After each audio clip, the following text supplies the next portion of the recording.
On the 9th day before Christmas, an orator said to me, there are always 3 speeches for every one you actually give. There's the one you practiced, there's the one you gave, and there's the one you wish you'd given. So said Dale Carnegie a long time ago.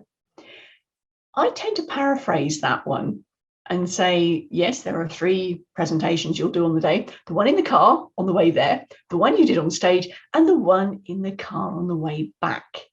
When you beat yourself up about all the things that you thought you should have said and you didn't quite, and you didn't get that particular pause right, and you didn't space it out this way, and you didn't get that particular gesture right, and you can go on forever. We are our own worst critics. However, it's okay to give the speech that you gave on stage, because it may not be the exact one that you had planned, but that's the one that you gave, and that's the one your audience required to hear. Trust it. Trust that that was what they needed to hear. Could you have done better? Possibly. We can always do better. And that's another point I always get my clients to video themselves so they can go back over it. Look at what worked, what didn't work. How can we tweak it? And that's something I do with my clients on a regular basis. But back to those 3 presentations.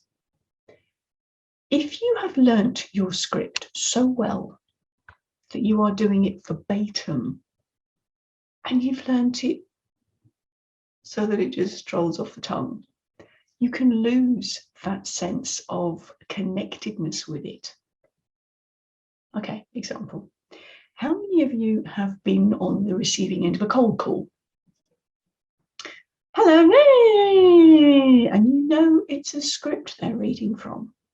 Even if they're not physically reading it, they've learnt it so much and so well that there's no heart in it.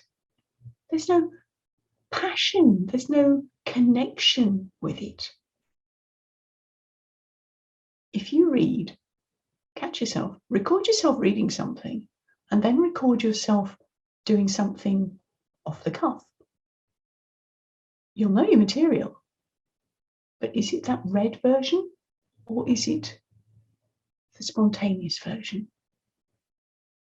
Something I ask my students is, who is your role model? And what specifically about your speaking role model do you admire most? And every one of them said authenticity. It's that sense of, I'm connected with you because you're connected with your message.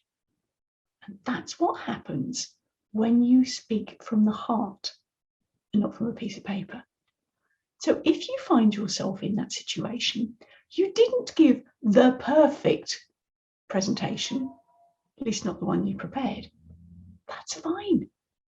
As I said, trust that it is the one that your audience needed to hear and that it just will land perfectly. Yes, record yourself, go back, tweak, try it again another day, but know that the one you gave was the one that was needed at the time on the day. Bye from me.